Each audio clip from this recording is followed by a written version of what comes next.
Good morning, everyone. Good morning. Welcome to you all. Today is Sunday, October 19th, and it's our Lunch and Learn Sunday. Welcome. Very happy to have all of you here. Today we bring you continuing lectures around the book The Spirit of Truth, Espírito da Verdade, co-written or co-authored by Chico Xavier and Valdo Vieira, but it is through the Spirit Emmanuel that these lessons come to us. This month, the study of the Spirit of Truth is aligned with the study of the Gospel according to the Spiritism. And we're very fortunate to have our colleague Teresa, who's going to be talking about one of the chapters in that book. Unfortunately, this book is not yet translated to English, so we're doing this so for those who may not have the knowledge of the Portuguese can understand the beautiful messages that are brought to us in these books. Today we're going to talk about the Great Wall of Time. But before we get started, let me invite Sandra to do the reading and the open prayer. I'll do the reading. See, so he was pointing the other direction. We start with the reading first and then we do the prayer. Thank you, Marco.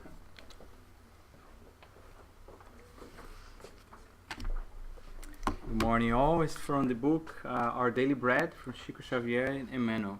Follow the truth. And Emmanuel actually elaborates a little bit on a passage from the epistle from Paul to the Ephesians. And Paul says, instead, speaking the truth in love, we will in all things grow up into him, who is the head, that is Christ. Paul, Ephesians 4:15. Because truth is relative, numerous thinkers take the road of absolute negativism, converting materialism into a zone of extreme intellectual disorder. How can we interpret the truth if it appears to be so obscure to the ordinary methods of appreciation? Boasting over superiority, the official scientists assure that what is real does not go beyond the organized forms, just as the fanatic who admits the divine revelation only in the circle of dogmas that he embraces. Paul, however, offers a rewarding indication to those who wish to penetrate the dominion of the highest knowledge. It is essential to follow the truth in charity without intending to incarcerate it in the prison of restricted definitions. Let us convert into love the noble teachings we have received and we will receive today. Truth summed up with charity presents spiritual progress as a result of effort. Without taking care of this prerequisite, we will be surprised by vigorous obstacles on the path of sublimation. We are required to grow in every way that experience offers us, of usefulness and beauty for the eternity with Jesus Christ. However, we will not achieve its realization without transforming daily the small parcel of truth that we possess into love for a fellow man. Comprehension seeks reality in the same manner that reality seeks comprehension. Therefore, let us be genuine, but above all, let us be righteous.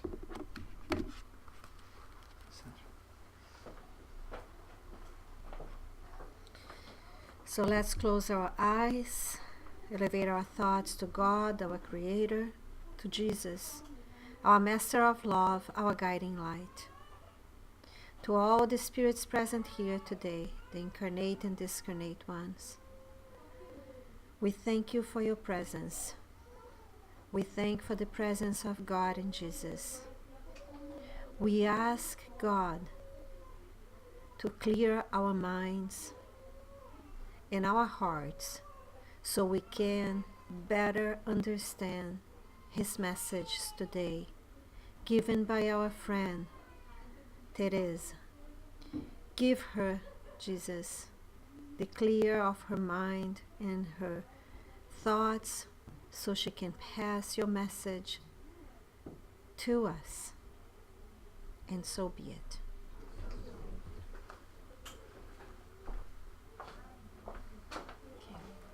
So good morning, everyone. So as George had said, today I'm going to be talking about one of the lessons of the book, The Spirit of Truth. It's precisely lesson 14, which it talks about Muralha do Tempo, which is the Great Wall of Time. And this passage actually, let me just turn this on, okay, talks about the narrow door. Okay, so this Great Wall of Time actually is talking about the narrow door.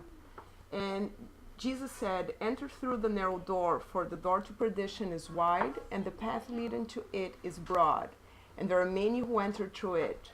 How small is the door of life to life, and how few there are who find it. So we'll find it on Matthew, and also you can find this passage in Luke. So here Jesus is talking about how there's pretty much two doors. One is wide, which is the door to perdition, so the door to vices, and one is narrow, so which is the one that leads us to God. So it's the door of love and charity, right? So why did Jesus choose a door to represent those two paths? So what is a door? So doors in a structure is an architectural structure that divides two places, right? So just recently we had Sam who did a great job here, adding a door to our TSS, separating our reception from the lecture area, right? So that's what the door does. It separates two spaces, but at the same time gives free access to those two places, right? So if I open the door, we can freely go from one place to the other, right? But it does separate something. It separates one area to the other area, or in this case, separates one situation from another situation, right? So here it separates our past and present from our future and eternity. But also we could say that it divides our actions from the reaction coming from whatever our actions are. So basically what he's telling us is that we have two doors that we can choose. And one is the entering illusion. So if we lived our past and we live in our present in illusion, which means we still live in a materialistic life, thinking that life is what it's in here only, not thinking about that there's something else, that actually our life is eternal. And we should be more worried about our spiritual life than actually our material life that we're living in here. We're most likely to enter through this door. And then once you're on the other side, we're gonna go exit through the readjustment, which means now we're gonna loop back in here, give again the choice of choosing between two doors, and if we again choose entering the illusion, we're gonna go again, readjustment, we come back in here, right? Now we have another option, which is leaving our mistakes behind. Leaving our mistakes behind, it is leaving our vices behind. It's starting to live through the laws of love and charity and not so much through our vices, right? If we choose this door, then we enter renewal. So after this door, we don't need to readjust anymore because now I fully understood the laws of God and I decided that's the path that I wanted to take. So then there's no loop coming back in here to choose between the two doors anymore. Now I chose the right door. Now I'm just gonna go to renew. So if you really think like that, we could also separate it from expiation world to regeneration world once we choose this door, right? Now, when Marcio actually helped me to randomly choose this lesson, I was actually grateful for getting the narrow door, because that's a passage on the Bible that always bothered me. And it bothered me because I always thought, you know what, okay, there's two doors, right? So the vices is wide enough, I can go through it, no problem. And then there's the love and charity that's narrow, right? And if you get someone like me, I think not even sideways, my size, I think not even sideways, I feel that door, right? Sad but true. I won't feel that door sideways. So I kept thinking, okay, so Jesus says, go through the narrow door because that's the door of love and charity, and the door for perdition is wide. Then I kept thinking, okay, but if God created two doors or two paths, and one it's way easier to take than the other one, isn't he setting us up to failure? So I said, okay, but that doesn't make any sense because God's pure justice and love, so he will never do a situation to make us actually fail, right? But if you really think as a human beings, we live like water. So if I open my bottle here and I drop some water and we look to the water, physics will tell us that the water is going to go through the path of least resistance. And that's exactly how human beings, how we live. We live through the path of least resistance. So it's obvious that I'm going to choose this door. It's way easier to go through it. Okay? Well, but God wouldn't create two different paths, right? So in the end, after thinking and studying, I realized that the doors look like this. They're exactly the same, right? There's no difference. Because if you really look, day by day, each minute that we awake, and probably even when we're sleeping, each minute, each hour, each day, we're giving chances to make choices. Are we constantly making choice? What I'm going to eat, I'm not going to eat. Am I going to go to work? I'm not going to work. Am I going to sleep? I'm going to go to TSS, listen to the lecture, So we're constantly giving choice. And literally, I have a choice.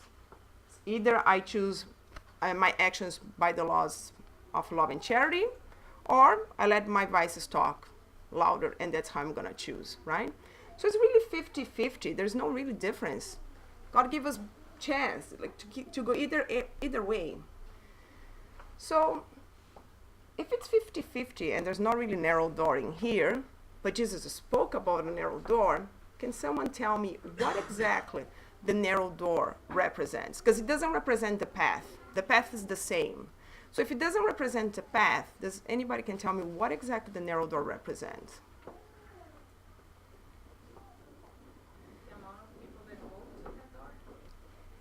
Well, we already know that there is more going through the vices than the love and charity. The door actually doesn't represent, the narrow door actually doesn't represent the path. It represents our moral evolution. That's why the door of love and charity is narrow.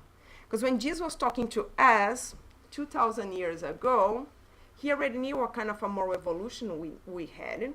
And he knew because of our moral evolution was so low that this door would be way harder to go through. Because the lower our moral evolution, the more attached I am to my own vices, the more proud and selfish I am. And we know by the gospel according to the Spiritism that pride and selfishness are the mothers of every single other vice that we can think about. So the more selfish and the more proud, the more this door is going to look narrow to me. So actually, it's our own moral evolution that's going to make those doors look either wider or narrower, right? So that's why Jesus was talking about a narrow door. He was not saying that this path here was way harder or was meant to be harder. No, it's exactly the same. We have a choice. We have free will. It's our moral evolutions that make this to be way harder to go through it. And 2,000 years later, right? Because apparently 2,000 years ago we didn't understand what he came to teach, otherwise we wouldn't be here today.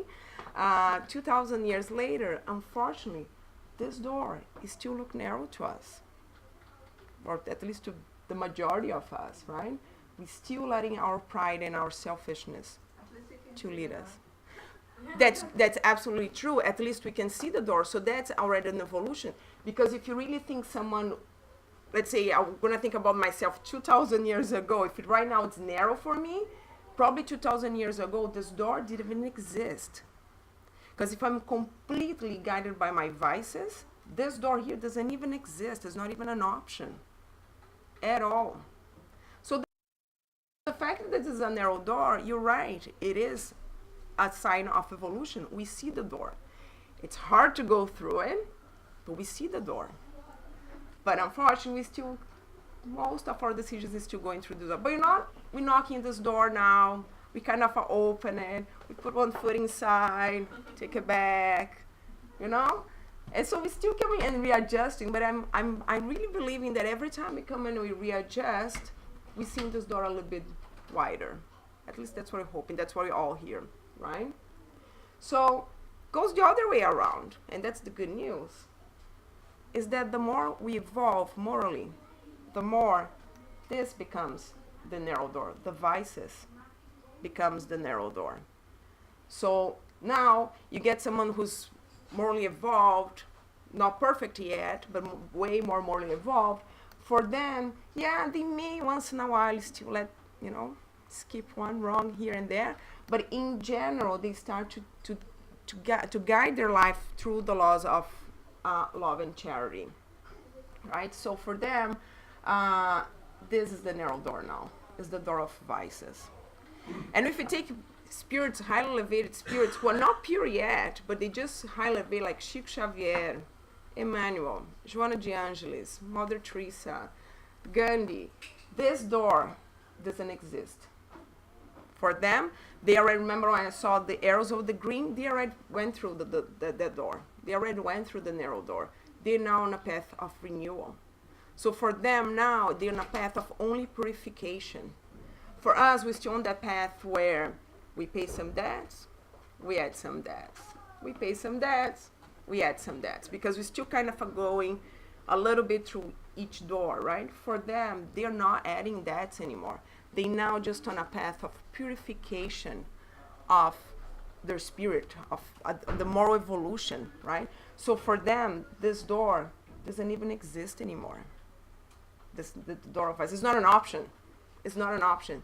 They fully live by the laws of love and charity, right? So if Jesus is talking about this narrow door and tell us to, go through the narrow door, what it's really, what was Jesus really talking to us about when he was telling us, take the narrow door? He's calling us for our inner transformation. That's what he's talking about. So he's telling us that until we don't start the inner transformation, until we start to fight those vices that we have inside us, start to work on our pride and selfishness, we're still not gonna be able to go through that narrow door that he's talking about. So that door is gonna still looking narrow to us and extremely difficult to go through it, right? So that's what he's talking about. It's a call. It's a call for us to change, to start to make better choices. And actually, it's interesting because when you read the gospel, you can read any single lesson of the gospel. They all call for inner transformation. They all telling us to get better.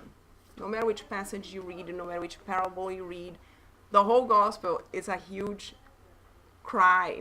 It's a huge call to us to say, let's change. Because these are the consequences. There are two doors here. And if you not change, that's what's happening. But if we do, if we finally go through the narrow door, we're gonna finally get to this world of regeneration that we all wanted to be part of, right? And that's pretty much what he's saying. If we keep not choosing the narrow door, we're gonna eventually not be part of this world of regeneration, because we keep needing to be readjust. And as we know, the planet Earth now is passing through a transition time from expiation to regeneration. And if we do not make this choice of going through this narrow door, well, we're not going to be part of it. We're going to need to go to a different planet to readjust and keep on that cycle of readjustment. So this is the time now. Now. It's not tomorrow. It's now, no, maybe next reincarnation. This one's too much work right now. No, it's now. We need to start to take the narrow door. Step by step. Like Denise was saying before, probably the door didn't exist. Now we see a narrow door. Let's make it a little bit wider. Let's make sure that by the time we finish this big lesson, which is this incarnated time that we spend here, by the time we finish, at least the door is a little bit wider, right? So hopefully when planet Earth becomes a planet of regeneration, we'll be part of it. And we've, now we're going to be part of a world that we're going to be just improving. Slowly still, but improving. Instead of improving, one step forward, two behind, one forward, two behind, right? So that's very, very important for us to do. And Jesus, when he talked about the narrow door to his disciples and to everybody who was listening to him, someone asked him, said, "Lord, will only a few be saved?" And Jesus responded, "Strive to enter through the narrow door, for I assure you that many will try to enter through it, but will not be able to." So a lot are going to try to enter, but they're not going to be able to. Okay.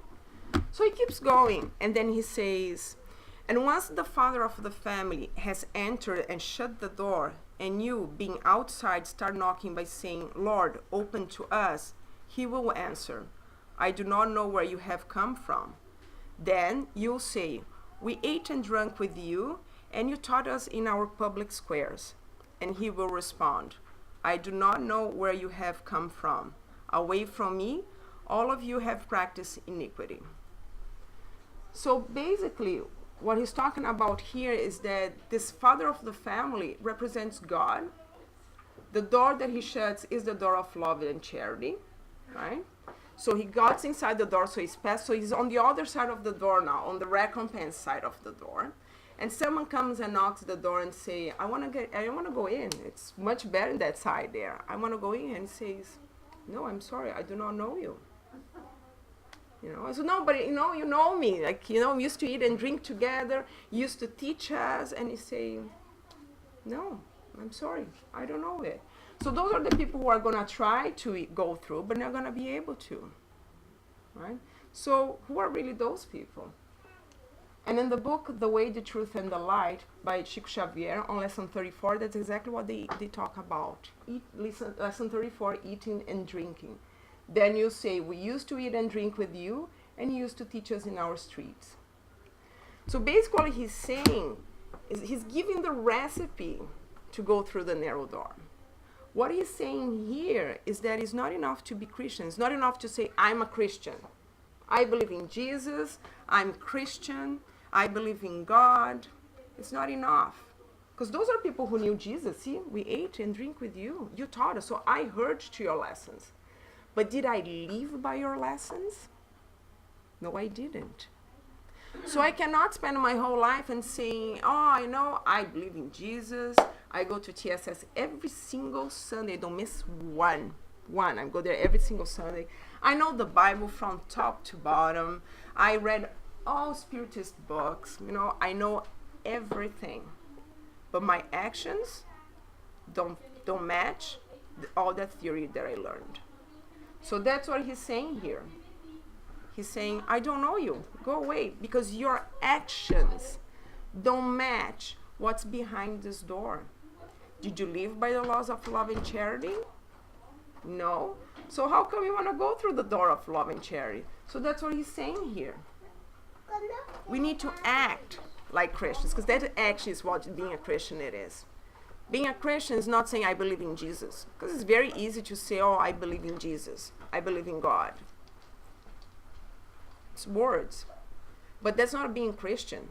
Being Christian is to live by the samples that Jesus left us. That's what being a Christian is. In fact, I could be a spiritual reincarnated in a country that the main religion there is not Christian, and I could be a perfect Christian. Although my earth religion is not Christian, but my actions on my day by day is to help the others. It's guided by the laws of love and charity. So I'm actually a Christian. Although I'm raised in a completely different religion, it's not even Christian religion. But inside, my moral values are moral values of a Christian. So that's what being a Christian is. It's our actions. Because we cannot spend our life going through making our choices based on our vices and our pride and our selfishness, and want to knock at the door of love and charity and say, "Oh, I want to go in." It's not going to happen. That's the moment when God's going to say, "Go away. I don't know who you are.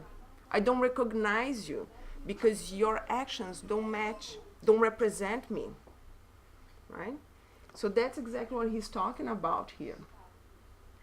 And that to me, it's a special call to us Christians, to us who says we are Christians. Because it's not even talking about here the people who are ignorant of his thoughts. Because if someone is ignorant of his thoughts, they at least can say, oh, I didn't know it, right? When it discarnates and it's time to go see, okay, there is a contract in here, did you fulfill your contract or not? You can even say, oh, I didn't know, I never heard about your laws or anything. But he's not, he's talking about specifically to us, who come here to Spirit Center, who read the books, who know the theory. Right? Because he's saying, see, we used to teach us in our streets, so we heard your words. We heard your laws. We know the theory. Are we following it? So it's very specific. So it puts an extra responsibility for us. Right? It puts an extra responsibility on top of us. People who say they are Christian. Are we really Christian? Or we just say we are Christian? Right? Believing Jesus is very easy. Live by his samples, completely different. And that's why the door is narrow. Because on our more evolution right now, it makes it very hard to live by the samples of Jesus. And that makes the door narrow. Super narrow problem. And in the book,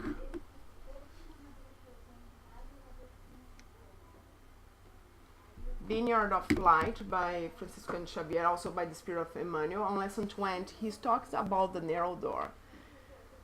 And on this lesson, he actually brings something interesting, because he now starts to talk about reincarnation. So for us as Spiritists, we believe in reincarnation, right? And reincarnation basically means opportunity. So we do believe that our real life is the spiritual life, and that one is eternal, right? And this incarnated life that we live here on earth are, lessons. So periods of lessons, of teachings that we have to come here so we can grow morally. And whatever I do now in this life or in past lives will dictate what my next reincarnation is going to be. So it also touches on the laws of action and reaction. So again, like I said in the beginning, if all my actions are guided by my vices, well, next time I'm going to come, I'll have a lot of that to clear. If my actions are more half-half, or I already understand the laws of love and charity, my next reincarnation probably is going to be a little bit easier. Not really, because the easier our reincarnation means the more we have the chance to help others, right? So more easier, but more responsibility, right? So on Vineyard of Light, they talk about the narrow door, talking about exactly the reincarnation. So that chance that we have to come here and fix it and make things better, make better choice, choose the right door this time. And what he says in the lesson is that when we're the spiritual planning this reincarnation, so we're planning to see, okay, what did I do before? So now how this incarnation should go. And consider our moral evolution, we know our next reincarnation is going to have quite a few bumps, right? It's not going to be an easy ride because I have quite a few mistakes to fix it, right? So once we're in the spiritual plan, we're doing the plans, I know exactly what I did and I know what's need to be fixed. So we recognize when we're there, we recognize the narrow door, the necessity of going through the narrow door.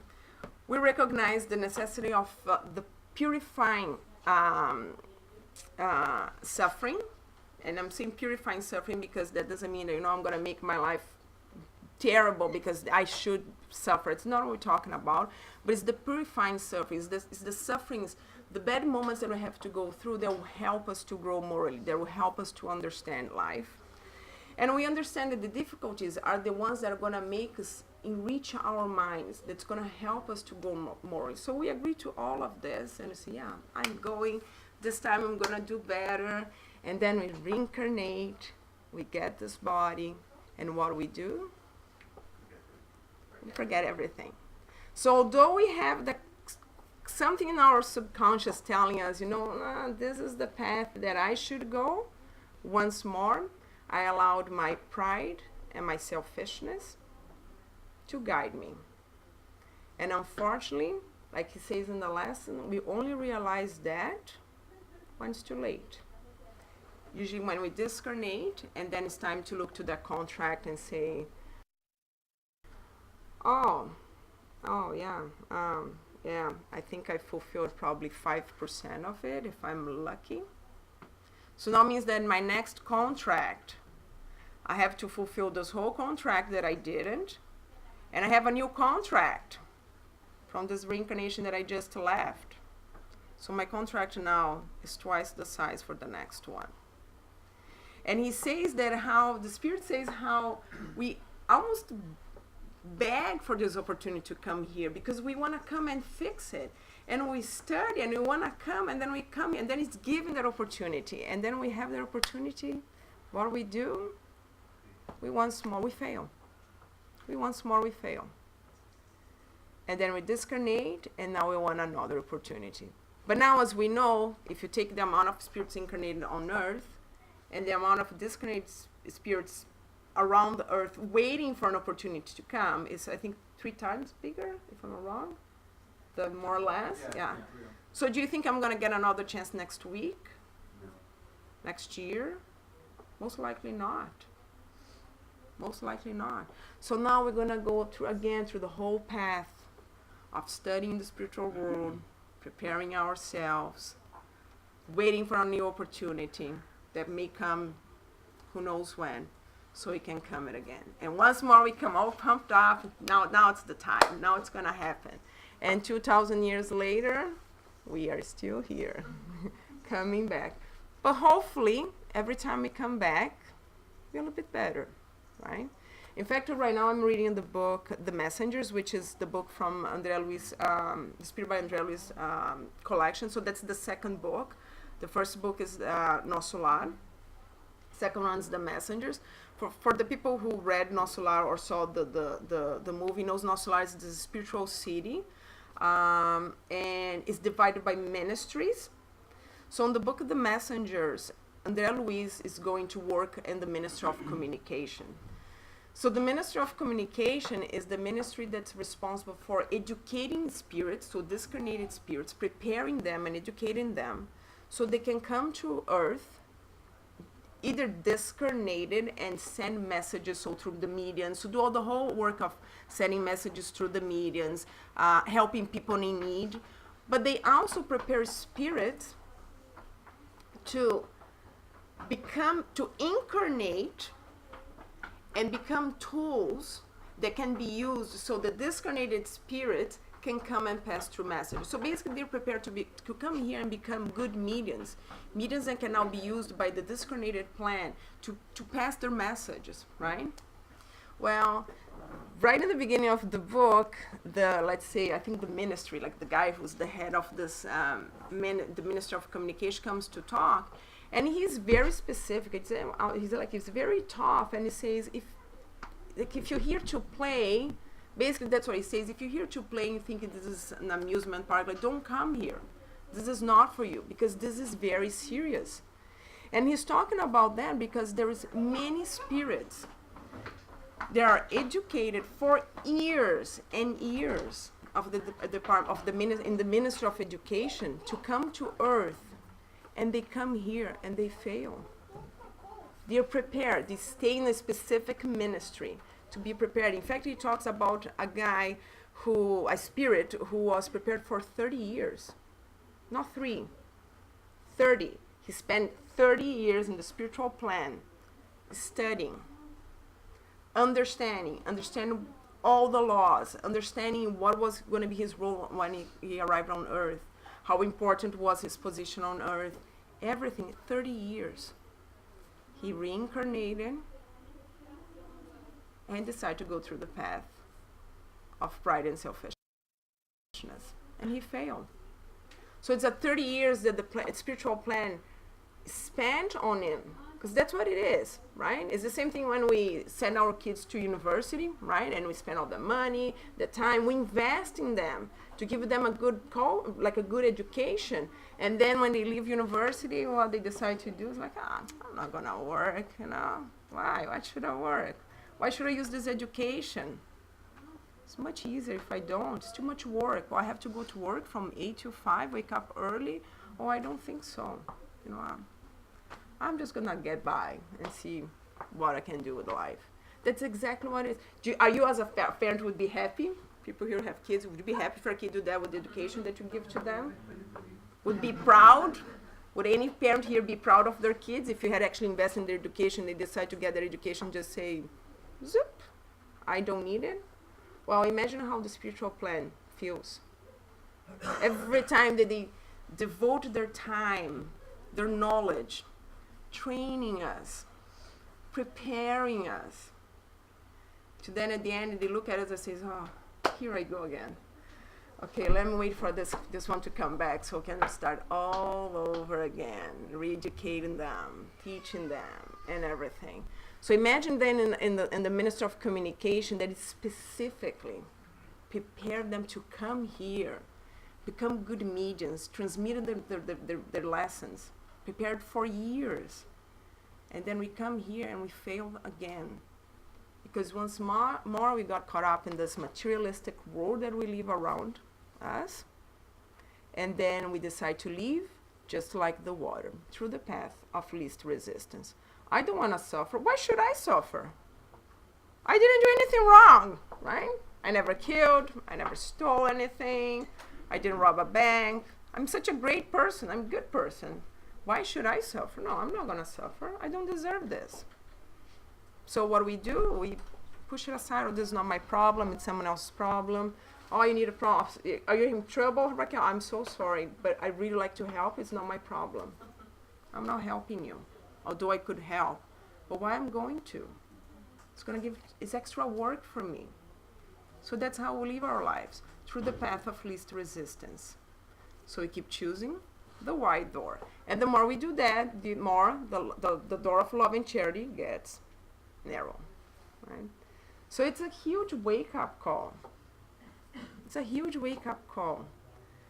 Let's start to look inside, start our inner transformation, right? And do better choices. So we can start making the door of love and charity become a little bit wider and wider. So we can start to live better lives. Because we do feel better when we do something good. We do feel better, right? At the same time, when we do something that was not good, our conscience tells us.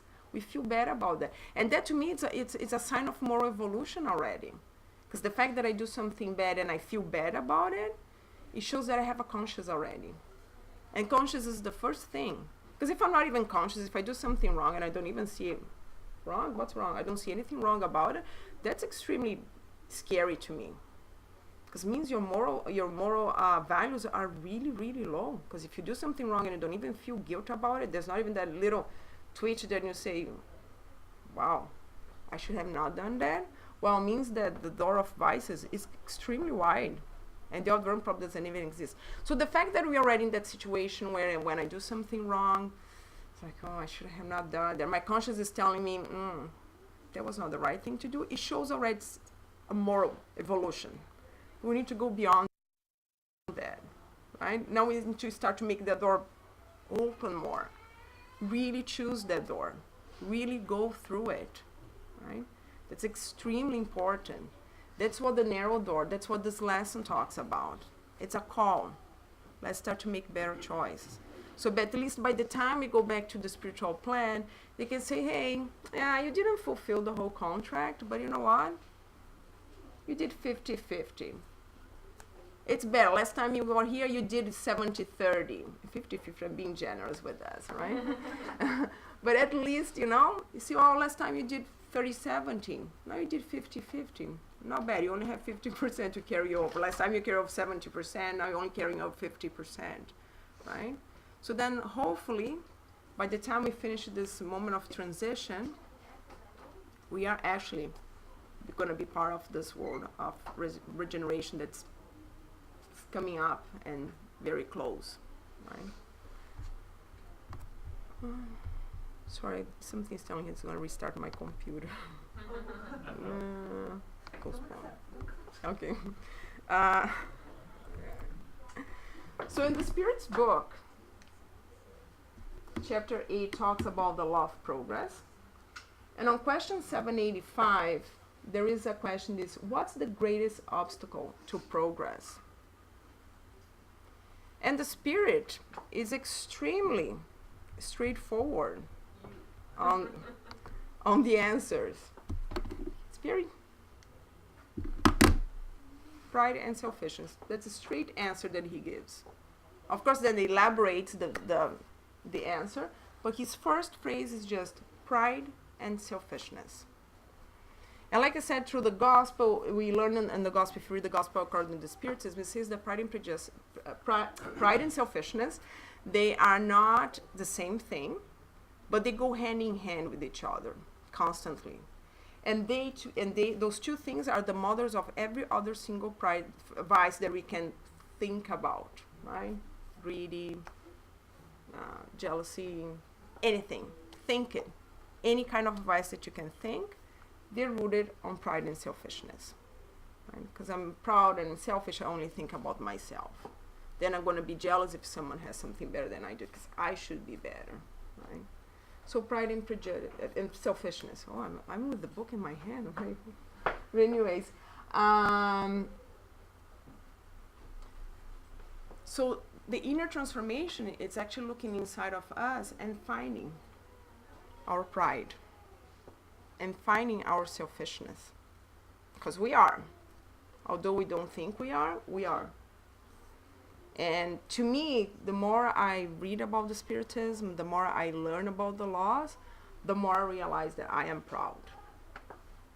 And it's not easy, because now I'm starting to find pride on me in situations that I thought, oh, I never thought it was led by pride.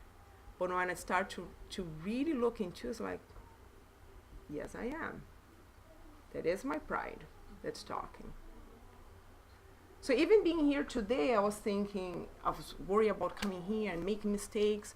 And why I'm afraid of making mistakes? Because my pride doesn't want me to look stupid in front of people. Although in the beginning I thought I didn't want to make a mistake because, I represent TSS, I don't want to let them down. No, it's not. It's my pride that doesn't want me to represent myself in a bad way. That's what it is. I was like, oh. And I realized that yesterday. And it was like, So see how much pride we carry inside of us? And it is.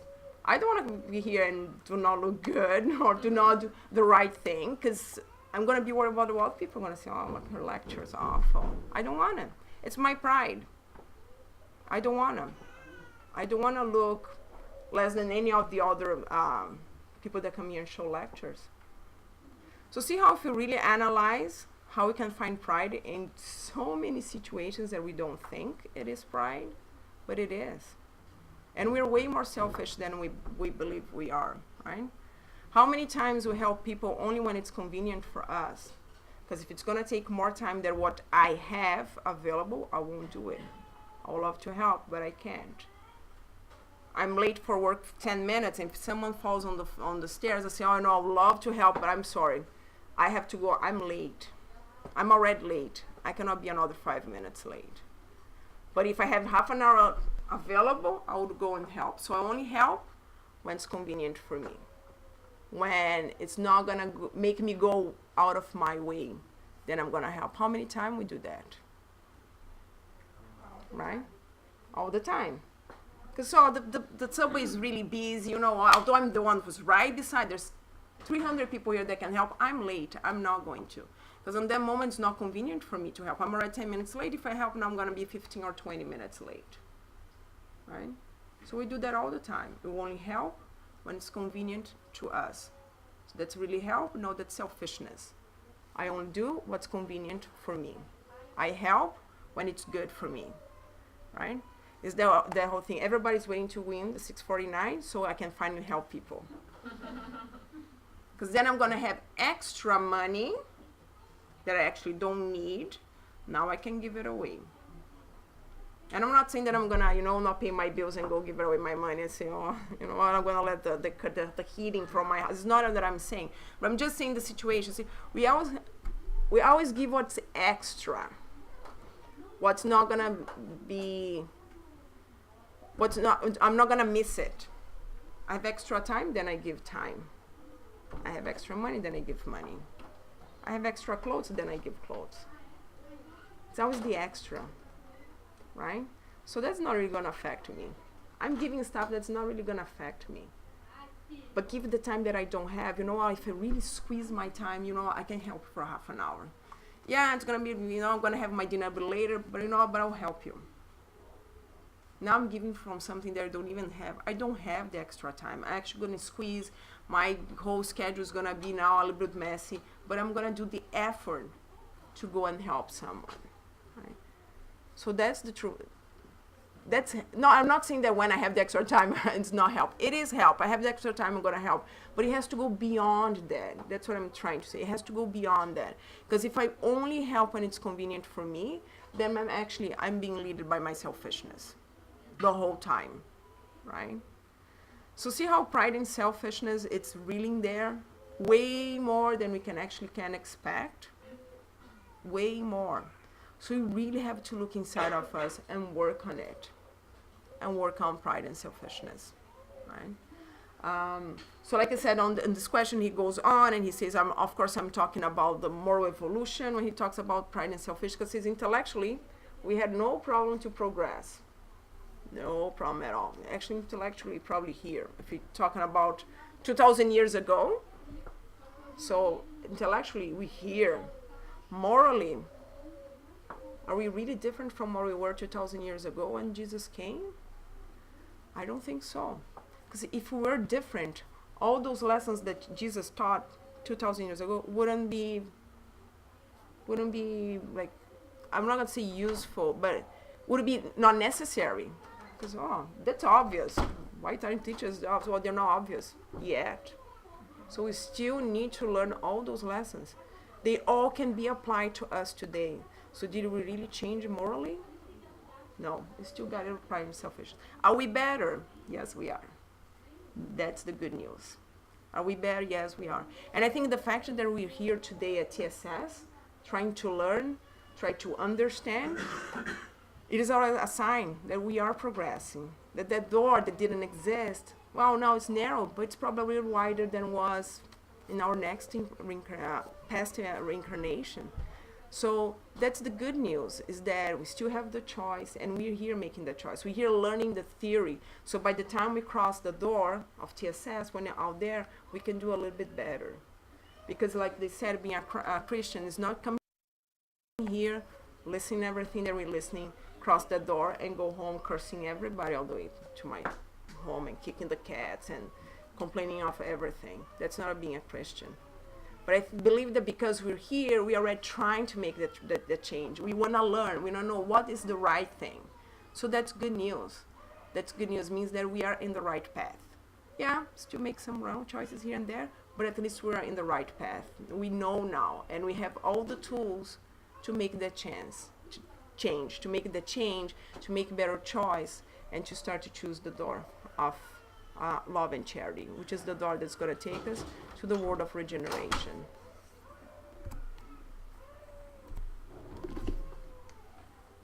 And just remember that, like Jesus said, he is the door, right? So Jesus is the door. So if we follow his samples, if we try, because to live our lives the way that he lived, at this point is impossible, but if we at least try our best to live by his samples, we'll be fine. The door is going to get wider and wider, and one day we're going to cross it, and we're not going to come back. And if we do come back in here after we cross the door, it's going to be in a mission and not to readjust, right? And that's good news. Like we have Chico and Manuel, they're still coming in here just on a mission and not to readjust anymore, because they already chose the door. They don't They don't need to pick a door anymore. They're beyond the door right now. And one day we also all gonna be beyond the door, for sure. Okay, thank you.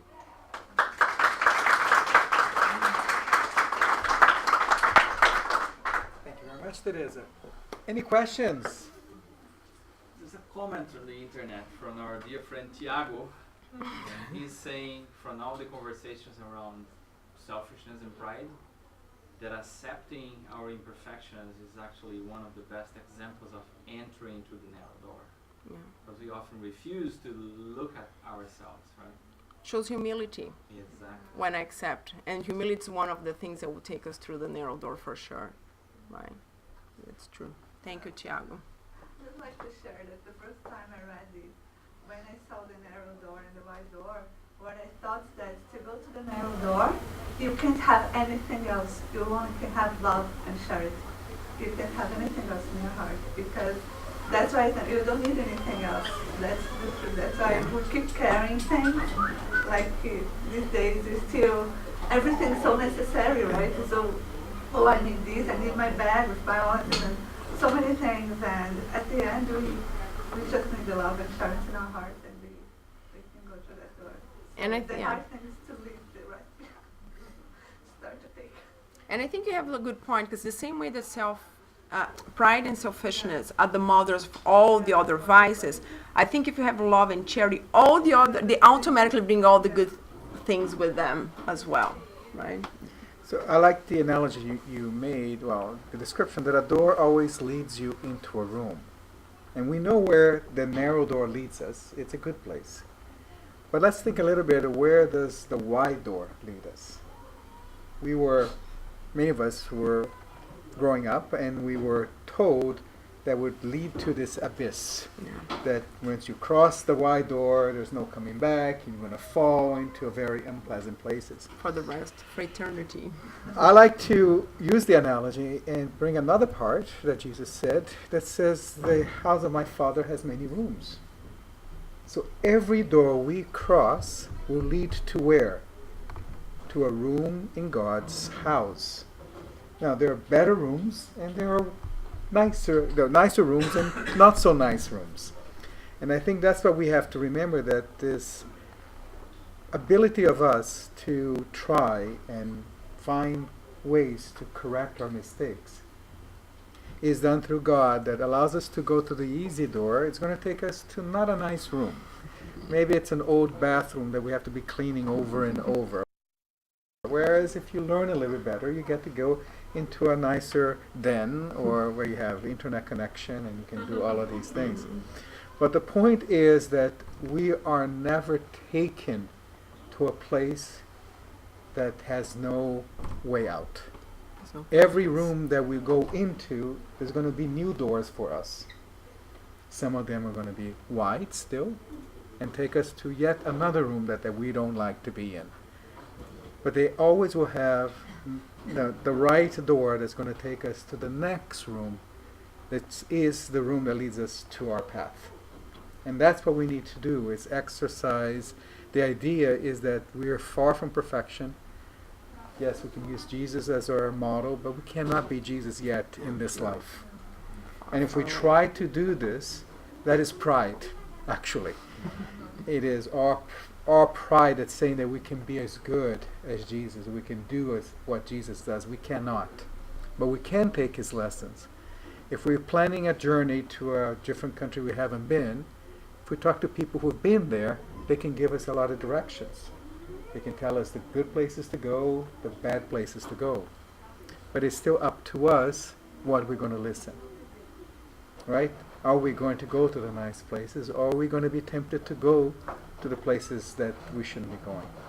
So I think that the call to action here is, don't let your attention be taken away through the right path. Yeah. Right? Because it's so easy to fall prey to the temptations and even to the laziness. I mean, probably in our stage of life, it is our laziness that is probably one of our biggest vices. Because when we are doing nothing, enjoying silly entertainment and TVs and movies and whatever. We could be doing something useful. I say when I disconnect the receipt, do you know how many hours you play in Crossfire? Here it is. Because I didn't have time to study. Thank you very much, Teresa. Any other questions? Okay. It could be comments. We have questions. And just a comment regarding the lottery was funny because this week I read a post on the Huffington Post, and there was the winner from the Lotto Max lottery in Ottawa. She and her husband, they played for the first time, and they won the lottery, 50 million jackpot. And she told that after she got approved, she started to receive letters of people requesting money for treatment, for pay tuition fee for college. So she told at the end, she decided not to donate because she told that she didn't want to give to someone that doesn't deserve it. And to really know if it was true, she needs to go after and discover and know the person and everything. So she decided not to do donations to these persons, but she told that she can't stop reading the letters. That's interesting, and I probably, if I would donate money, I would like to also know if the money is properly going to be properly used and everything. But that also brings me to something that Divaldo was saying, the story about this lady who was doing charities for so many years, and she was tired because she said, I'm keeping doing this charity for so many years, and those people still do not learn. So why I'm here doing charity if they're still in the same situation, they're still not learning, they're still not doing any better? And then he tells her, you know what, I think you should just rest. Because she's not doing charity for charity. Charity, you do it, and if the person who's accepting is doing a good use of it or not, it's not your problem anymore. You should not donate. I'm only gonna help. Again, I'm only gonna help if it's gonna be. And I know I would like, when I'm donating my money, I like to donate my money to entities that I know are serious entities, because I'm not giving the money straight to the person. I'm actually going to giving to a foundation that's going to give it. So I want to make sure there's a serious foundation that's really going to transmit my money to the right spot. But we really should not worry if these people are going to abuse their money or not. That's their problem now. They were helped, right? Sometimes you keep saying that when I won the lottery and everything, but we always try to find excuses. We don't want to do it, just don't do it. Even if we won the lottery, we find another reason not to do it. On the other hand, there was another guy that won not long time ago, and he used to play regularly, and he won, and he donated the whole money because he said I already made, like, he was a retired man who had a good life. Him and all his kids were good. He said I already make my whole life. I don't need an extra money. I have all the comfort that I need. So he donated everything. How many people do that? Because very few. Because mostly, if we have it, we want more. Or if I already have it, but I can add a yacht. I can add, I can buy a house in Tuscany. I can, So how many people do that? That actually do not need the money, already have a comfort life, and say, I don't need that extra money. It's good to see this issue because it's people like us. Because sometimes when you see Jesus, Chico, you think it's too far away, but these are the ones that are doing things, and they're just like us. They're in this incarnation like we are. In the narrow door. Yeah. And how many dollars don't need the money, but say, okay, if I get 50 million, I'll keep only 5, and I'll donate 45. So I'm putting myself in a comfortable place first, because 5 million is enough to put anybody in a comfortable place, and then I donate the other 45. It looks very generous, doesn't it? But I'm looking at myself first. Maybe better than the one that keeps 10 and then donates the rest. That's true. It's true. It's all a matter of scale. Yeah. Well, let's have our closing prayer then. And I like our prayers to be one of not a request, but of thanks. Thanks to God, our Creator, for having brought us here on this beautiful morning to be together, to share our ideas, to listen to Teresa explain to us some of the beautiful words of guidance that was given to us in the Gospel. Thank Him for the love that He has always shown us, giving us all of the tools that we need to continue in our progress, in our evolution, so that one day we may be much closer to Him.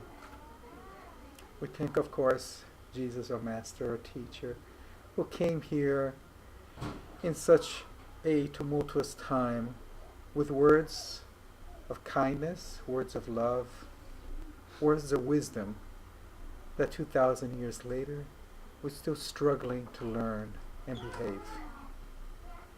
We thank all of the spirits, all of the incarnated, all of the discarnated who are present here in this house, working towards the self-improvement that we all need, but more importantly, working to help one another, help those in need, help those who come to us seeking comfort.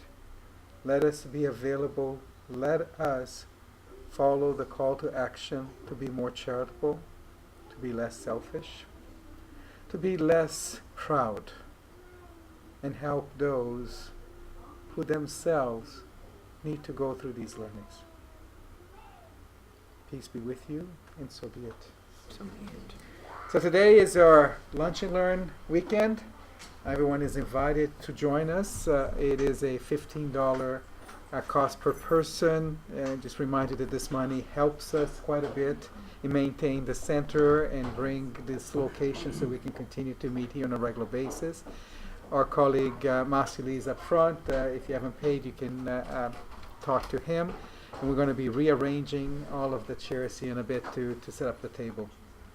Our activities continue Wednesdays and Thursdays. We start off with our fraternal meetings, having a place and time for anyone who would like a comforting word, that may have doubts or maybe suffering at this point, if they want to come here and see and be with someone who has a kind ear, and also receive our magnetic pass. You're more than welcome.